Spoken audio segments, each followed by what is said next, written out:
Well, here it is. Get comfy. We're gonna be bleeding our eyes out for a little while yet. X5 starts off a mile ahead of X4 right off the bat by giving us some stage to work with along with the refights, even if it is the shortest thing ever. A few last specific dashes, nothing fierce, and we enter what I hope I can get you through for the next several minutes. I start from the left side to get the three biggest pain in the ass fights out of the way first, to cut down on the god-awful amount of time spent doing this whole thing properly. Again, with something this rife with terrible possibilities, I'm willing to accept a few brain farts and bad luck during the refights, and it does happen here and there.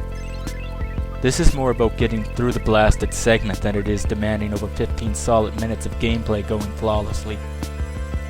Well, thanks to some painful auto-scrolling here or there, I've already left X5 in the shadows as far as it stands with me. However, there isn't a drawn-out stage alive that can contain the amount of tortured thoughts I have on X6, especially not some smarmy intro stage, so make way for the fun train, or you can just skip the video ahead to Sigma, whatever floats your boat. Well, the most obvious reason behind X6's failure is its concept. X6 is one of the least subtle cash cows I have ever come across in gaming. Inafune retired the entire X series with X5, and despite being a wildly uneven game, there's really no reason the fans couldn't be at least somewhat satisfied with that outcome. The X series had concluded itself, there were enough mysteries toyed with in X5 to set the stage, or at least the backstory for a new series. The Sigma era had reached a decent climax. With the Zero series on its way, there's really nothing that justifies X6's existence. Besides, we've been seeing new X games every year for a good while now. What's wrong with a small break to let something new take over? Problem is, even if Inafune didn't realize that they were sitting on easy money, the rest of Capcom did. They already had 90% of a sequel made. The physics engine, the sprite work, the game's aesthetics were sitting pretty. All Capcom needed to do was squeeze out some new levels and enemies and work up a nifty soundtrack, and they had a seller. Now, there's nothing ostensibly wrong with the idea on the drawing board. As long as the same effort we've come to expect from the X series was put into this new game, fans could stomach more of the same, especially if it was of the quality we were all used to. Problem is, that effort by and large just isn't there. X6 feels like even more of a failed idea than X5 does, and that's because it's really easy to see that some of the staff who actually gave a shit were trying to accomplish something here. A lot of the areas changed from X5 are improvements, but like in that game, every good decision is shit on by an inexplicable design choice, or lack thereof. Allowing for each and every part, heart, weapon energy increase, what have you, to be collected by both characters rectifies one of the biggest complaints I had with X5. The idea of rescuing Reploids to collect all this stuff is also fairly cool, as you're never sure what you'll end up with, and it's a nice bonus to perform a particularly difficult rescue and find you just earned yourself a health upgrade or a badass part. Of course, being X6, they had to fuck it up somehow. Let me get this out there. Whoever came up with the idea of a one-shot deal approach to Reploids is a fucking retard. There are many instances where you need prosthetic reaction time just to rescue a Reploid before he gets infected, and if he does, we'll reset that fucking console because you're screwed. Come on, Capcom, even you're not that stupid, right? Speaking of which, even if it forced Inafune to rewrite canon like nobody's business, it is nice to see Zero back, especially since they didn't just lift the old design out of the past two games. They actually tried to give us a new character. No one's going to agree with me here, but I like Zero's makeover. The attacks might seem clunkier, but they're also much more suited to cutting down the swaths of enemies that X6 sees fit to unleash at all times. And oddly enough, Zero is more native to the stages in this game than X is. The biggest gripe is actually unlocking the bastard, because it has to hold a record for the most inexplicably roundabout nonsense ever. The 2 armor concept from X5 is used properly here, because each armor is actually useful in a number of unique situations, as opposed to X5, where you have an entire armor whose sole purpose is more item collecting. In particular, the Shadow Armor is the most badass thing X has ever received, period. It's just impossibly fun sleuthing your way through some levels with that thing. The entire Nightmare concept is pretty fresh, but is, as the pattern we see emerging, implemented really stupidly. I really like the idea of stages altering on separate playthroughs, like the weather system from 0-4, which is done much more evenly than this game.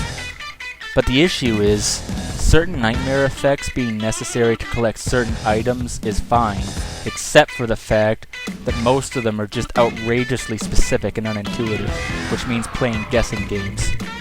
Also, the Nightmare effects are just lazy. I expected some real terrain changes, something that would, which they touted when the game was being made, double the replay value, and eliminate a lot of the tedium of replaying stages to collect items. Instead, I get 8 aggravating gimmicks that don't serve to do anything but piss you off, and they aren't particularly good at that either. One of X6's biggest improvements over X5 was a return to simplicity. I don't need a flowchart to get into this game. I pick up the controller, pick a stage, and outside of a few gimmicks, there's the action. As stupid as X6 can get, it never quite reaches kill yourself 10 times to get an item stupid. However, even then, it still manages to carry over failed ideas from X5. The most significant one is letting you access the final stages by getting overly curious about those shiny blue portals. Speaking of which, secondary paths through levels is a neat concept, but please don't stick them at the ends of regular levels and require me to enter the fucking things to collect items. I like replay value. I don't like going through 95% of the same fucking level 3 times. Or 5 times if we're talking about Ground Scaravich, but that's a separate level of stupid. Back to the issue, where the hell is the thought here? Oh cool, I found this super secret path going through the stage. I guess I can always fight the main bosses later. Oops, you absolutely need a special weapon to hurt this guy. Time to commit suicide. Well, it was annoying, but I finally made it to the final stages, and I didn't even have to beat more than 1 reject. Take that, sequence breaking. Oh wait, I specifically need fucking upgrades to get through here. Like, at all. Oh, that's wonderful. Well, can't be that bad. Oh wait, I need to either assemble a complete fucking armor, or trigger this Nightmare effect to rescue this Reploid with this part, just so I can gain access to another Reploid in another level that requires both the part I just picked up and a separate Nightmare effect. You know something? Fuck this game. Anyway, the 2 biggest strengths that X6 has are 1, its soundtrack, which is pretty par for the course in an X game, but it's got excellent sound quality, especially for the PlayStation. The other, and this is going to be completely contradictory to my complaints, is some, and I do mean some, mind you, truly audacious and imaginative level design.